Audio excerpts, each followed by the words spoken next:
মাহে রমজান সামনে, এতটা কাছে, জীবনের পরিবর্তনের একটা বড় সুযোগ। জীবনটা কাজে লাগান, হায়াতটা কাজে লাগান।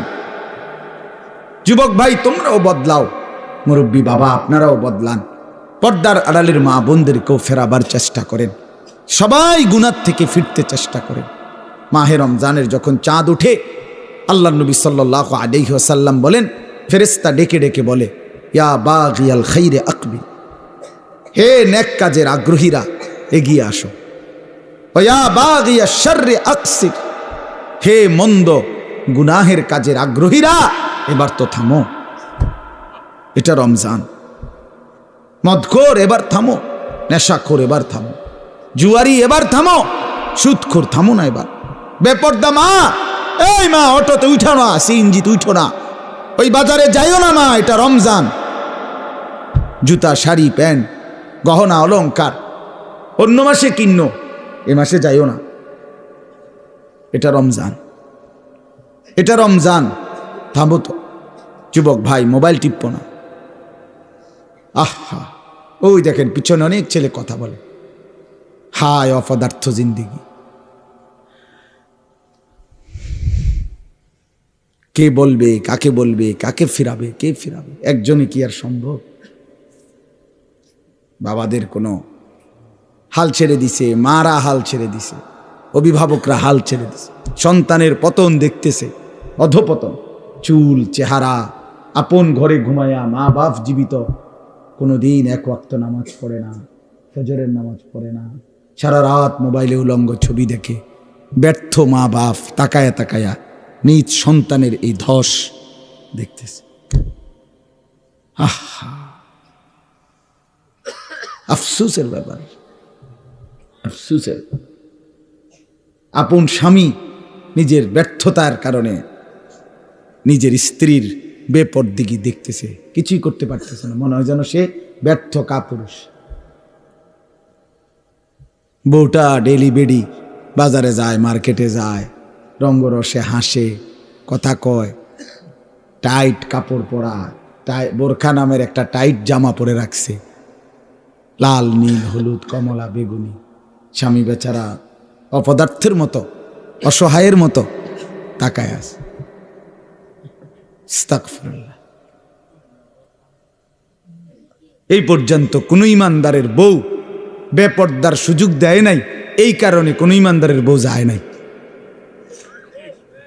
কাপুরুষের বউ যায়। এই পর্যন্ত যত বেড়ি বাগছে আরেক বেড়া লইয়া, আগের থেকেই অপদার্থ যে বেড়া, এবড়ার বউ ভাগ্যে গেছে। কথা বুঝছেন? দিন যে মানে সে ক্ষতিগ্রস্ত হয় না, ক্ষতিগ্রস্ত হয় না। এজন্য এটা ব্যর্থতার কথা। রাগ হবেন না চাচা, এটা কাপুরুষের কথা। যে অনকার ফোলাফানি শুনে না মানে তো আপনি সিদ্ধান্ত নিয়ে নিলেন, কেমনে সিদ্ধান্ত নিলেন? অনকার পুতে আর কথা শুনে না কেন?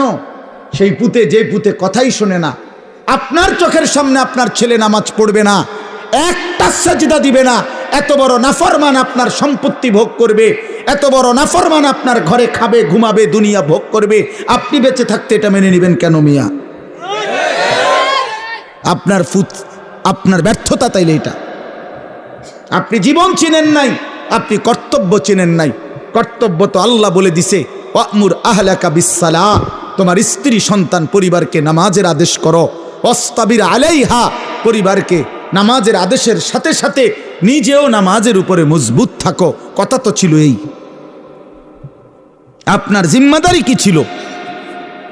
আমি আমার স্পষ্ট মনে আছে, আমি আমার আব্বারে প্রায় বলি, আমি এ কথা আমার আব্বারে আমার জীবনে আমি একবার বলছিলাম, পড়ালেখার জীবনে, আব্বা আমি এই মাদ্রাসায় পড়তাম না, আমার মাদ্রাসাটা বদলাই দিবেন শুধু। কসম খোদার, আমার আব্বা সাথে সাথে বলছে, বেটা পরের বেলা ভাতের লোকমা আমার ঘরে দিও না, এক লোকমা ভাত খাইবে না, সাবধান, বেরো। আমি যেখানে পড়তে দিছি এখানেই পড়তে হবে, নয়তো তোমার মতো করে কামাই করিয়া ফরো, নইলে ঘাস কাটো, যাও। আমি কানতে কানতে চলে গেছি মাদ্রাসায়। বুঝছি এই বাপ শক্ত বাপ, এই বাপ আসলে ভাত খাইতে দিব না। বাবার সেই কঠোর শাসন, আমার বিশ্বাস আল্লাহ তাআলা আপনাদের সামনে বসবার তৌফিক দিয়েছে।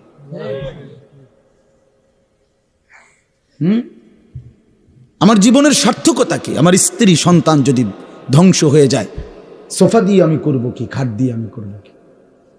বিল্ডিং দিয়ে আমি করব কি? বলেন, কি করব আমি? আমার জীবনটা কি? রাহিমাল্লাহু ওয়ালিদান আনা ওয়ালাদাহু আলা বিররি।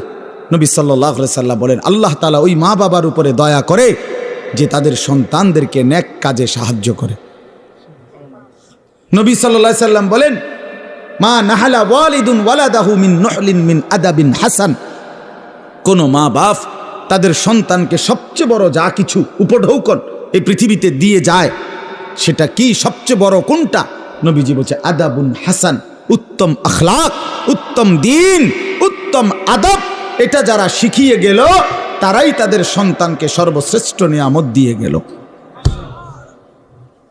রাসূলুল্লাহ সাল্লাল্লাহু আলাইহি ওয়াসাল্লাম বললেন, নবীজি বলছে, এক সাহাবী জিজ্ঞেস করছে, ইয়া রাসূলুল্লাহ মা হাক্কুল ওয়ালাদ, সন্তানের হক কি?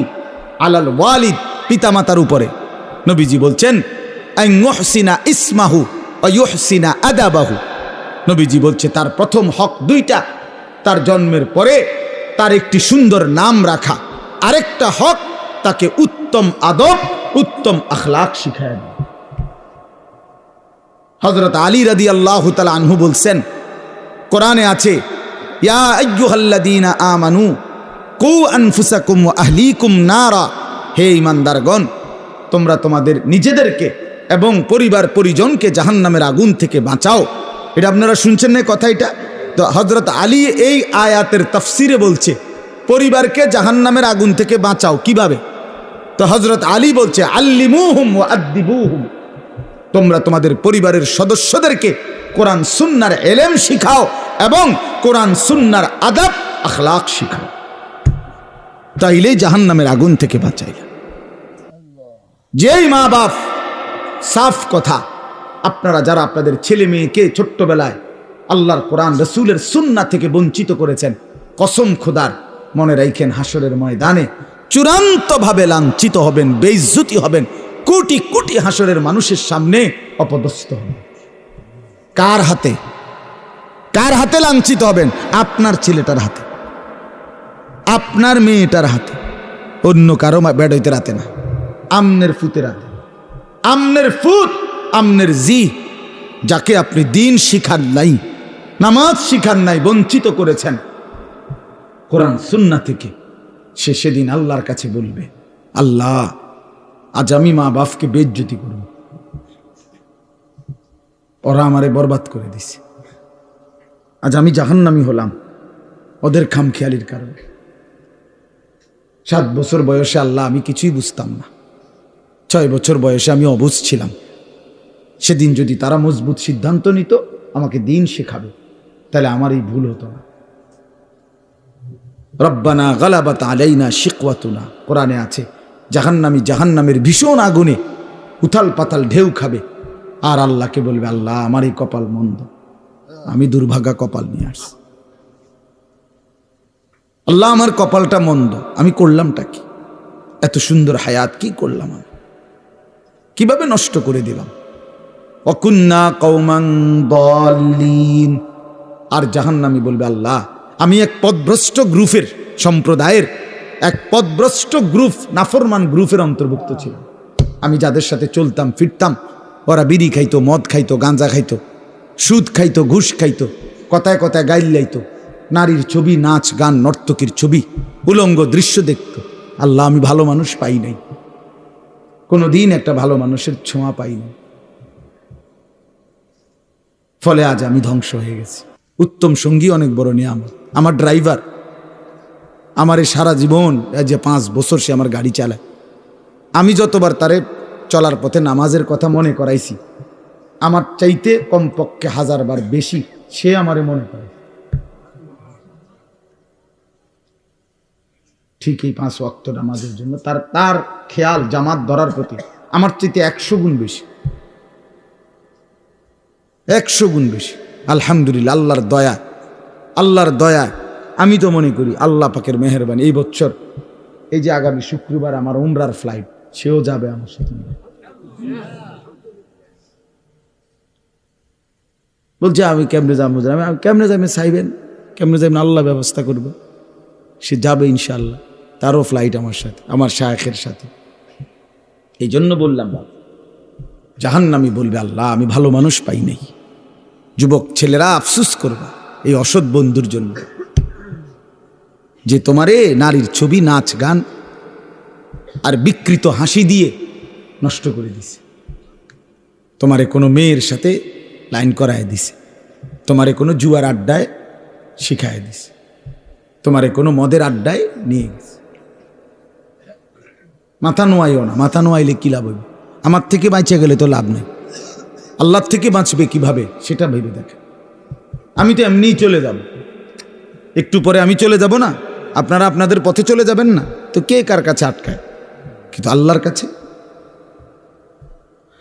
এই জন্য আজকে রমজান সামনেই, আমরা সবাই মিলে নিয়ত করি আমরা বদলাবো ইনশাআল্লাহ।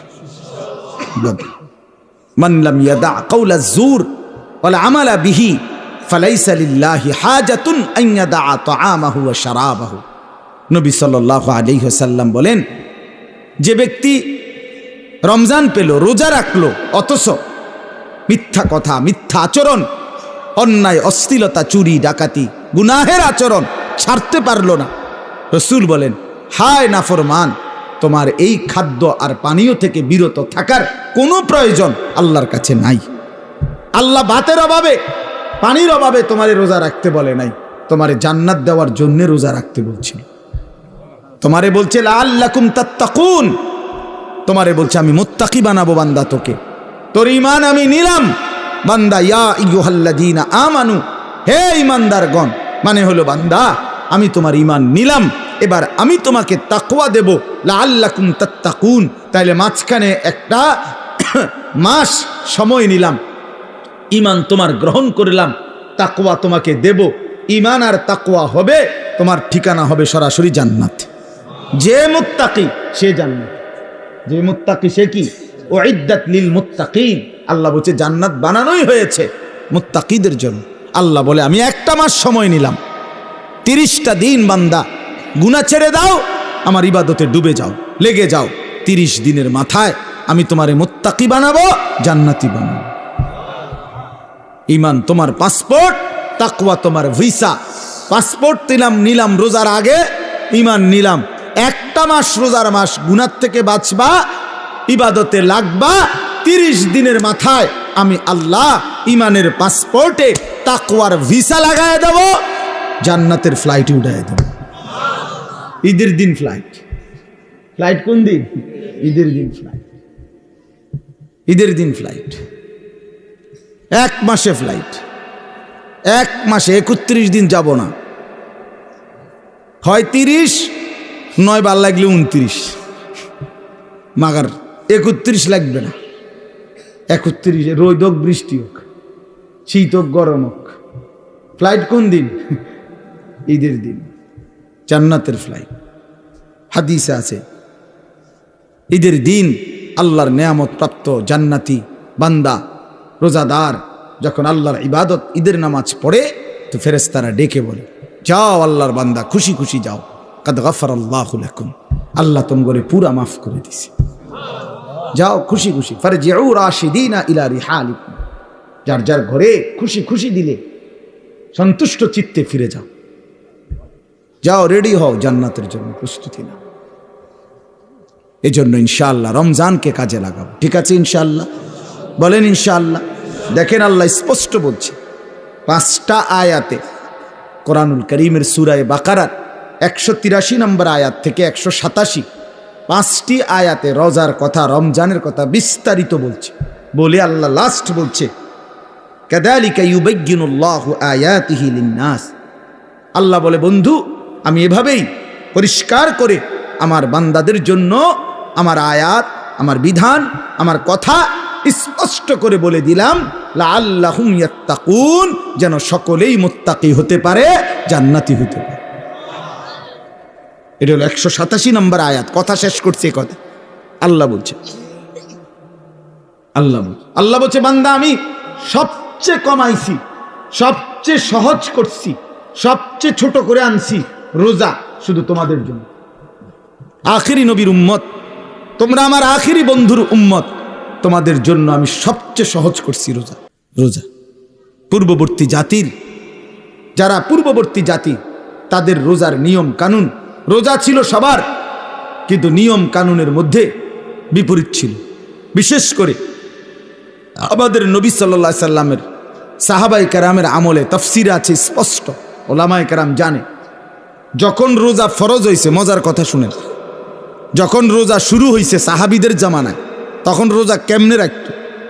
নিয়ম ছিল সন্ধ্যাবেলায় ইফতার করার পরে, ইফতার করে না সূর্য ডুবলে, তো এই সময় ইফতার করার পরে এই বাকি যে রাতটা, এই রাতে যতক্ষণ সজাগ থাকবে প্রথম, এতক্ষণই খানা দানা, স্ত্রী মিলন এগুলো করতে পারবে। কিন্তু যদি ঘুমাইয়া যায় 10 মিনিটের লাগেও, 1 মিনিটের লাগেও, শুইয়া লাইলে চোখ বন্ধ, ঘুমা এসে গেলে পরের দিনের রোজা শুরু। হ্যাঁ, এটাই বিধান। নবীজির জামানায়, সাহাবীদের জামানায় প্রথম শুরু হয়েছিল এভাবে, রোজার বিধান ছিল এভাবে। এরপরে ঘুমের থেকে উঠা আর খানার সিস্টেম নেই। এক সাহাবী হযরত কাইস ইবনে সারমা আনসারী সাহাবী, উনি এরকম সারাদিন রোজা রাখছে, রাইখা সন্ধ্যাবেলা ইফতারের টাইমে ঘরে আসছে। স্ত্রীকে বলছে ইফতার কিছু আছে কি? স্ত্রী বলছে কিছুই নাই ঘরে, আপনি একটু অপেক্ষা করেন, বসেন, আমি পাশের বাড়ির থেকে কিছু খাবার বা কিছু নিয়ে আসি। স্ত্রী গেছে পাশের ঘরে, কিছুটা তাদের কাছ থেকে খাবার ধার নিয়ে ঘরে আসছে। আইসা দেখে ওনার স্বামী সারাদিন ক্লান্তিতে মেহনত করে আসছে, একটু কাইট হয়েছিল, ঘুমায় আসছে। এখন স্ত্রী তো ঘুম থেকে জাগায় বলতেছে ইন্নালিল্লাহ, আপনার তো রোজা শুরু হয়ে গেছে। বুঝা, হ্যাঁ, আমি আর কি করব এখন, তার কিছুই খাইতে পারে না। তো আজকের সারাদিন উপাস, সারা রাত উপাস, পরের দিন দুপুরবেলা এই সাহাবী বেহুশ হয়ে গেছে, আর উঠতে পারতেছে না। কেন? লাগাতার এই কষ্ট। কথা বুঝছেন কিনা? এখান দিয়ে 12, হেন দিয়ে 12, 24 ঘন্টা, আরো ওহেন দিয়ে ধরেন আপনি 6-7 ঘন্টা, প্রায় 30-32 ঘন্টা পরে উনি কি হয়ে গেছে? বেহুশ হয়ে গেছে। নবী সাল্লাল্লাহু আলাইহি ওয়াসাল্লামের কাছে জানানো হয়েছে। আরেক সাহাবী রাত্রিবেলা ঘুম থেকে উঠে বেখেয়ালে ওনার স্ত্রীর সাথে মিলিত হয়েছে, তো ওনারও বড় ক্ষতি হইল, কারণ রোজা তো শুরু হয়ে গেছে। এই দুইজনের দুই বিষয়ের কারণে আল্লাহ তাআলা বলছেন, বন্ধু ঠিক আছে, চলেন আরো কমাই, আপনাকে যে আমি ভালোবাসি। আল্লাহ বলছেন, বন্ধু আপনাকে যে খুব পছন্দ করি, আপনার উম্মত তো আপনাকে ভালোবাসলে আপনার সাথে যা কিছু সব কিছুকেই আমি ভালোবাসি। আপনার উম্মতকেও ভালোবাসি, আপনার গায়ের চাদরকে ভালোবাসি, আপনার গায়ের কম্বলকেও ভালোবাসি। কোরআনে আছে ইয়া আইয়ুহাল মুজাম্মিল ইয়া আইয়ুহাল মুদ্দাসসির। নবীজি কখনো চাদর গায়ে দিছেন, আল্লাহ বলছে হে চাদর পরা নবী। নবীজি কম্বল গায়ে দিছেন, তা আল্লাহ বলছে হে কম্বল পরা বন্ধু আমার। তার মানে কি? এটা কেমন মায়ের কথা? এই রুমালওয়ালা ভাই, আমরা বলি না এটা? আল্লাহ যেন বলছে, বন্ধু আপনার সাথে যা লাগে সব আমার কাছে প্রিয় হয়। চাদরও দামি, কম্বলও দামি। আয় হায়, যদি চাদর দামি হয়, কম্বলও দামি হয় নবীর সাথে, আপনি আমি লাগলে কি পরিমাণ দামি হব? তাহলে কেন দাড়ি কাটেন? দাড়ি কাটেন কেন বাপ? কাইটেন, এটা অভদ্রতা, অসুন্দর। পৃথিবীর কোনো গবেষক, দার্শনিক, পণ্ডিত, বুদ্ধিজীবী, কাফের, মুশরিক, বেঈমান, ইহুদি, খ্রিস্টান, নাস্তিক, মুরতাদ, হিন্দু, বৌদ্ধ, পৃথিবীর কেউ, কোনো গবেষক, আমি চ্যালেঞ্জ করলাম, কোনো বুদ্ধিজীবী, কাফেরও আজ পর্যন্ত গবেষণা করে প্রমাণ করতে পারে নাই যে দাড়িওয়ালা চেহারার চাইতে শেবওয়ালা দাড়িবিহীন চেহারা সুন্দর, হ্যান্ডসাম। এটা কি যুক্তিতে, কি গবেষণাতে, কোন মেশিনে ধরা খাইছে? এটা কথা বোঝেন নাই আপনি? আপনি কদ্দুর জানলে আমারে কদ্দুর দেখাইয়েন, এরপরে প্রমাণ যদি করতে পারেন তো জেনে আমার বিচার করণ দরকার, আমি হেনে যাবো বিচারের লেগে। দাড়িবিহীন চেহারার চাইতে দাড়িওয়ালা চেহারা লক্ষ কোটি গুণ বেশি সুন্দর, তুলনাই হয় না বেটা। এ তো কাপুরুষের চেহারা বেটা, যে নিজের দেহকে বিকৃত করে, নিজের শরীর চেহারাকে যে বিকৃত করে দেয়, তার হিম্মত কোথায়, সাহস কোথায়, তার পৌরুষ কোথায়, বীরত্ব কোথায়? নিজের চেহারাকে যে বিকৃত করে, নিজের চেহারা নিয়ে যে নিজে লজ্জিত, তো তারই ইজ্জত দিব কে? তারই সম্মান দিবে কে? নিয়ে আল্লাহ আমাদেরকে মাফ করে দেন। তো আল্লাহ তাআলা বললেন, তো এই দুই সাহাবী দুইটা ঘটনা ঘটলো, আল্লাহ তাআলা বললেন বন্ধু চলেন সহজ করে দিই, আরো সহজ করে।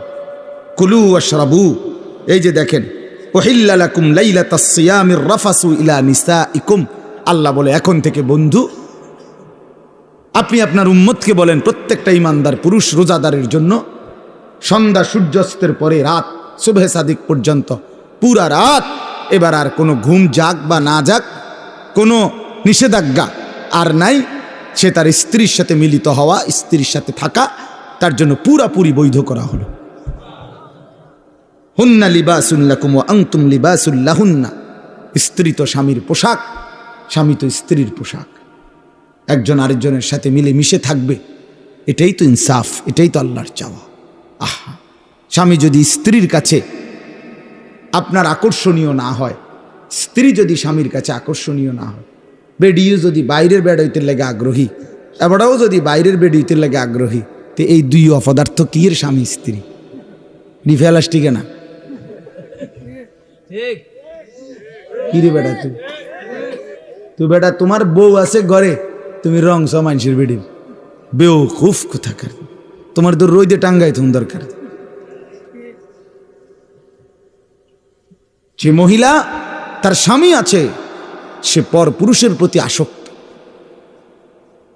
এখান থেকে মুরাদনগর যাবে একজোড়া জুতা কিন্তু এবুড়ি রে সিএনজি আইয়া হরন দিতে আছে আধা ঘন্টা ধরে, এবুড়ি রেডি হয়, হ্যাঁ রেডি, আগো বাইরন না না রাখো না, কদ্দুর রেডি হইতেছে, এবুড়ি রেডি হয়, এই পাউডার ডলতে আছে, ফেয়ার অ্যান্ড লাভলি ডলতে আছে, মেকআপ ডলতে আছে। আহারে বোন, আহারে মা, কারে দেখাইবা এই রঙ্গরসের যৌবন, এই গহনা, এই অলংকার, এই প্রসাদনী কাকে দেখাইবা? কাকে দেখাইবার জন্য 1 ঘন্টা ধরে সাজলা?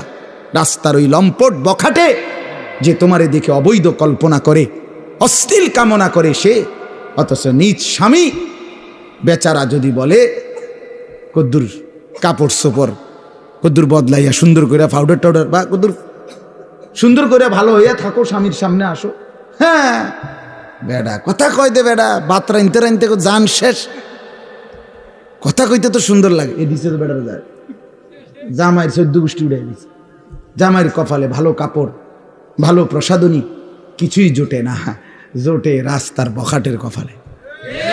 আস্তাগফিরুল্লাহ, আস্তাগফিরুল্লাহ, আস্তাগফিরুল্লাহ। আল্লাহ আমাদেরকে মাফ করে দেন। আল্লাহ বলেন এর জন্য কি চমৎকার কথা, হুন্না লিবাসুল লাকুম ওয়া আনতুম লিবাসুল লাহুন্না। আল্লাহ বলে স্ত্রীরা এ তো স্বামীর পোশাক, স্বামী এ তো স্ত্রীর পোশাক, মিলে মিশে একাকার। সুবহানাল্লাহ।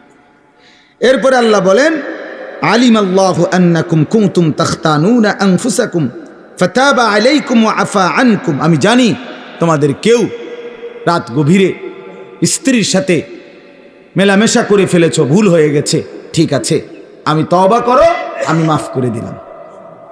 ফালআনা বাশিরুহুন্না ওয়াবতাগু মা কাতাবাল্লাহু লাকুম, এখন আমি তোমাদের জন্য অনুমতি দিয়ে দিলাম, এখন হালাল করে দিলাম, বৈধ করে দিলাম, তোমরা আমার সিদ্ধান্ত হুকুম তালাশ করো, অর্থাৎ এখন তোমাদের জন্য অনুমতি দেওয়া হলো।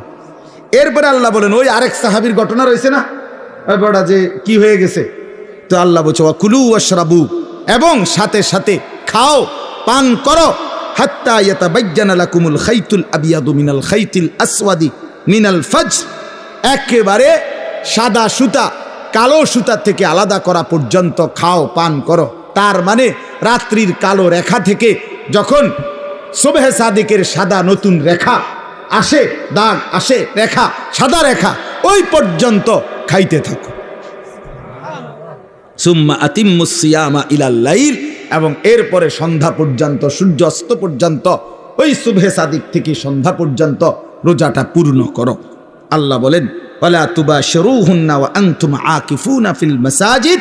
আর শুনো, তবে যদি রমজানের শেষ দশকে এতেকাফ করো আল্লাহর ঘরে, তাইলে আর স্ত্রীর সাথে যে কোনো রকমের রাতে দিনে কোনো রকমের মেলামেশা আর নিষিদ্ধ করে দেওয়া হলো।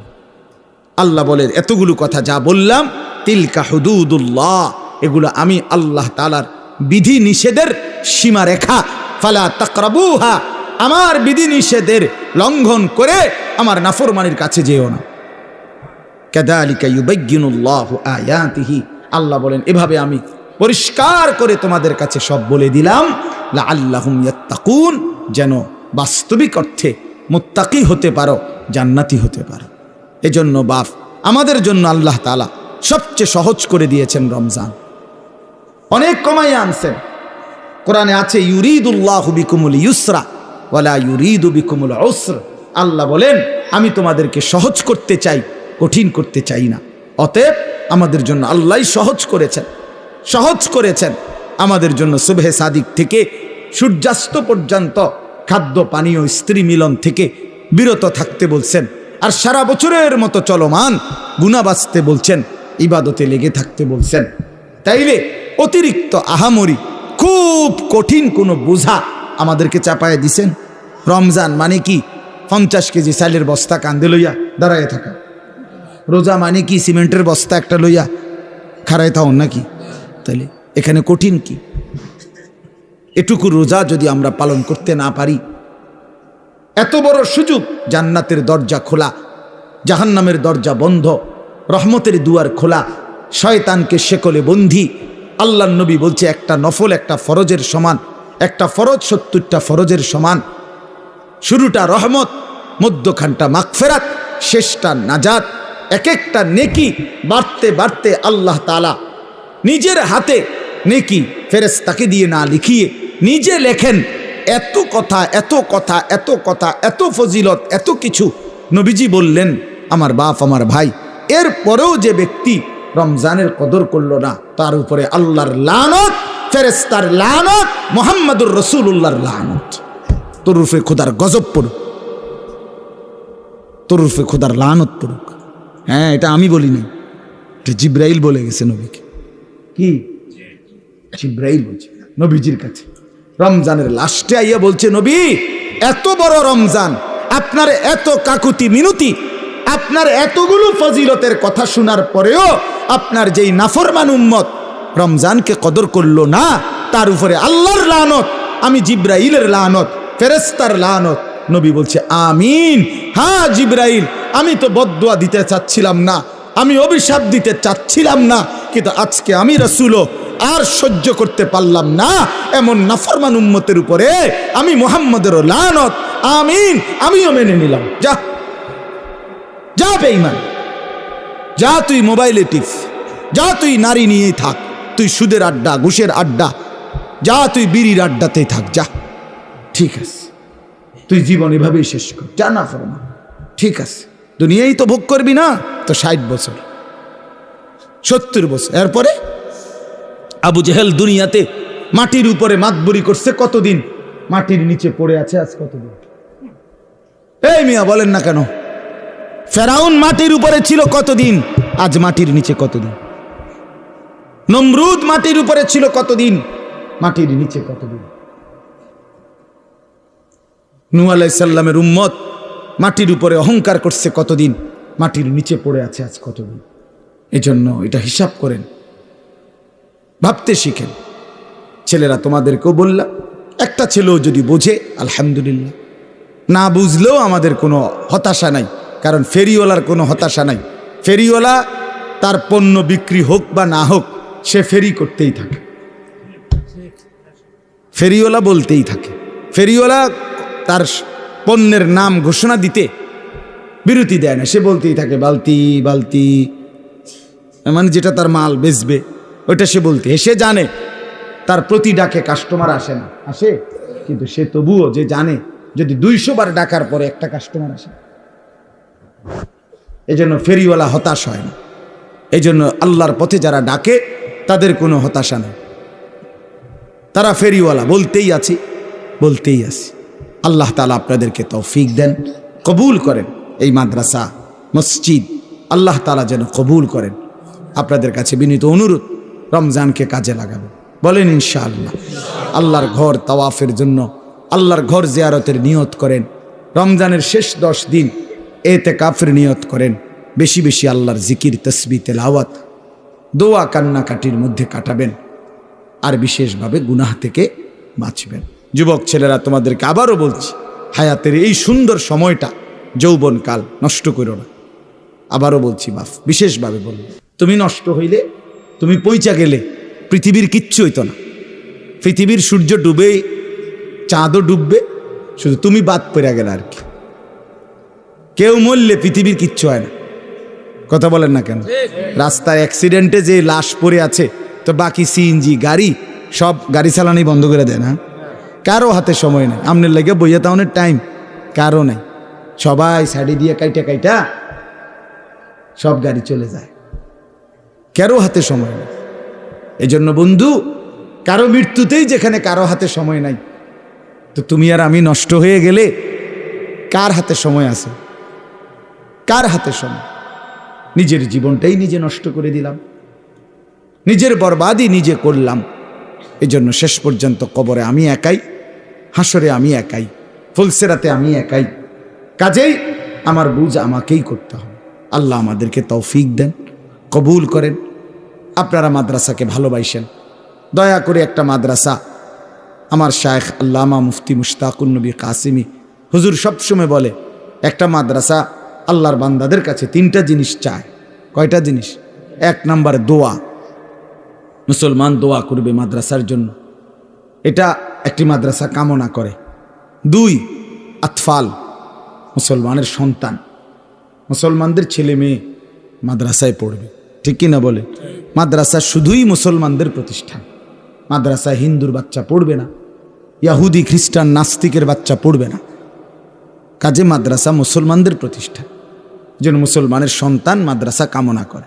3 নাম্বার আমওয়াল, মুসলমানের দান, সাদাকা, মাল। মুসলমান আল্লাহর বান্দারাই মসজিদে মাদ্রাসায় কিছু কিছু দেবে, এতে করে মাদ্রাসাও আগাবে, আর ওই আল্লাহর বান্দার আখিরাতও আগাবে, ঠিক কি না বলেন?